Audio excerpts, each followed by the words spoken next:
नमस्कार पिले माने। आजिर आमर विषयटी हेउची स्वाधीनतर ओडिशार विकास। एही विषय रे आमे पढ़िबा सामाजिक विकास, शिक्षार विकास। ताहले चलो प्रथमे आमे आरंभ करिबा सामाजिक विकास रु।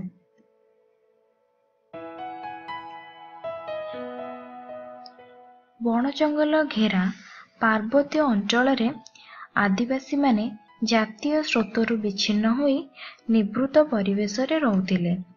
शासन व्यवस्थार दृष्टि आढ़ुआଳରେ रहुथिबारु अण आदिवासी लोक सेमानकर सरलतार सुजोग नेई सेमानंकु नाना भावरे शोषण करुथिले।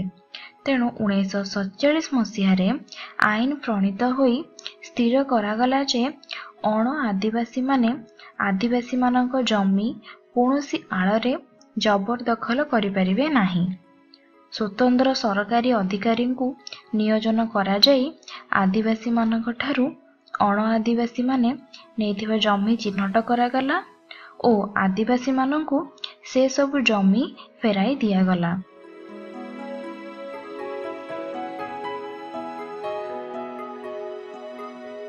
उन्नीस 1949 मसीहारे अपराधी जनजाति आईन भली अगणतांत्रिक विधि व्यवस्था को बंद करागला।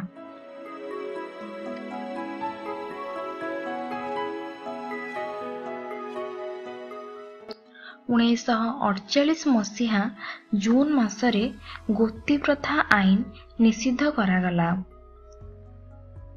हजार हजार गोती श्रमिकों को उद्धार करागला। परे परे गड़जात अंचल रे चालुथिबा बेठी बेगारी मागण रसद और भेटी प्रथा को मध्य बंद करा जायथिला।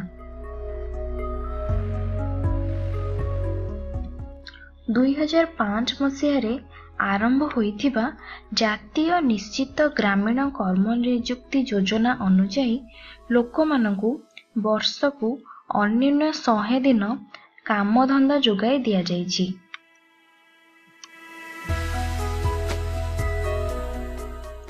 गोपबंधु ग्रामीण योजना द्वारा बिजुली सड़क और पानीर पर्याप्त व्यवस्था पाई उद्यम करा जायछि।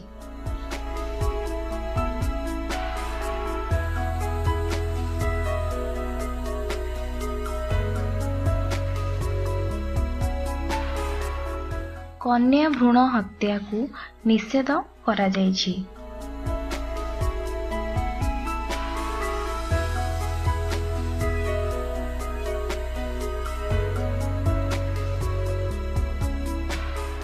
शिशु श्रमिक प्रथा को उच्छेद करा जायछि। शिशु मानकु शिक्षा देवा पई ग्रामांचल रे अंगनवाड़ी केंद्र प्रतिष्ठा, प्राथमिक विद्यालय मानकरे मध्याह्न भोजन योजना कार्यकारी करी शिशु मानक मध्यरे विद्यालय को जीवा पई आग्रह सृष्टि करा जाई पारिछि। एहीपरि भाबरे शिशु मानक सुरक्षा और विकास पई अनेक पदक्षेप निया जायछि।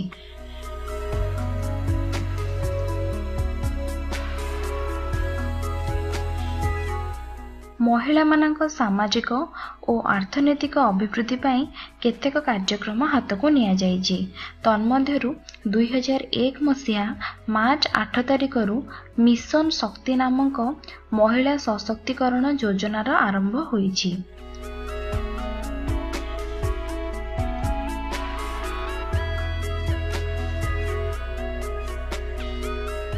महिला स्वयं सहायक गोष्ठी गठन और सेगुड़िकर दृढ़ीकरण करी सेगुड़िक माध्यम रे ओडिशार महिला मानकर सामाजिक तथा आर्थिक स्थिति रे उन्नति आनिबा हेउची मिशन शक्तिर मुख्य उद्देश्य।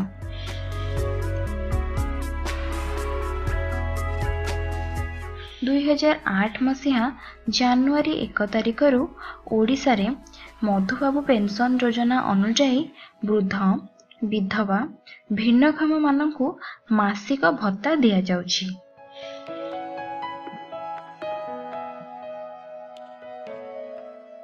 दुई 2013 मार्च 5 तारिख रु ओडिशा जरूरीकालीन मेडिकल आम्बुलांस सेवा प्रवर्तन करा जाइछि।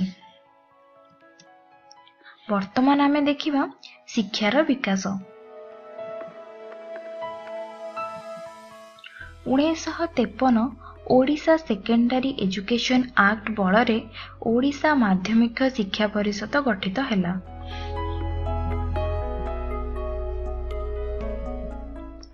1995 मसीहा ठारू सरकार विश्वविद्यालय रे मध्याह्न भोजनर व्यवस्था करिसंती। केंद्र सरकारक सहायता रे 1996 मसीहा ठारू जिला प्राथमिक शिक्षा योजना जहाको आमे डीपीईपी कहिताउ ओडिशा रे कार्यकारी होउची। एही योजनार मूल लक्ष्य थिला समस्त शिशुंक मनरे प्राथमिक शिक्षा सुविधा को पहुंचाइबा, प्राथमिक पाठपढ़ा छाड़ी चली जाउथिबा विद्यार्थींक संख्या 10% को कमाइबा, प्राथमिक विद्यालय रे पढ़ुथिबा छात्र मानक विद्या आहरण कृति को 25% बढ़ाइबा। सर्वशिक्षा योजना माध्यम रे समग्र ओडिशा रे नूतन विद्यालय मान खोला जाइछि, जहार मूल लक्ष्य हेउछि सभिए पढ़ंतु सभिए बढ़ंतु। पिलामानंकु एहा द्वारा मागण रे पाठ्यपुस्तक मध्य जोगाई देवार व्यवस्था करा जाइछि।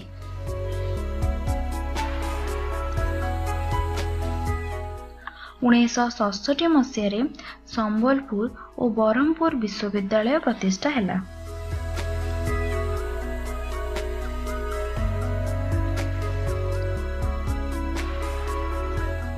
1999 मसीह बालेश्वर ठारे फकीरमोहन विश्वविद्यालय और बारिपदारे उत्तर ओडिशा विश्वविद्यालय प्रतिष्ठा होइथिला। चित्रटी रे तुमे देखि पारुथिबो उत्तर ओडिशा विश्वविद्यालय।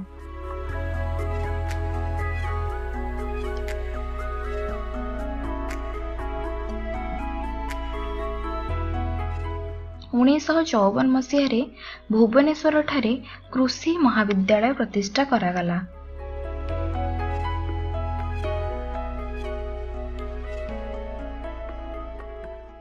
कटक ठारे एक धान गवेषणा केंद्र प्रतिष्ठा करागला। कौशल्यागंग ठारे 1977 मसीह केंद्रीय मधुर जल माछ गवेषणा केंद्र मध्य गठित करा जायतिला।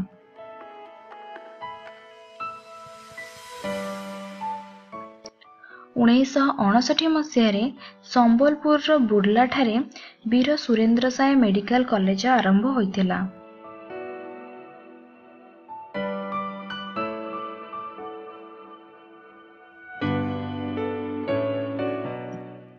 2000 मसीह ओडिशा सरकार भुवनेश्वर ठारे उत्कल संस्कृति विश्वविद्यालय प्रतिष्ठा करथिले। एही विषय रे हमें कोन सिखिले? 1995 मसीहा ठारू सरकार विद्यालय रे मध्याह्न भोजनर व्यवस्था करिसंती। कौशल्यागंग ठारे 1977 मसीहा केंद्रीय मधुर जल माछ गवेषणा केंद्र गठन करा जायतिला। परवर्ती अध्याय रे हमें पढ़िबा कृषिर विकास, शिल्पर विकास, भित्तिभूमिर विकास। आशा करूची तुम मानकु एही वीडियोटी भल लागिथिबो।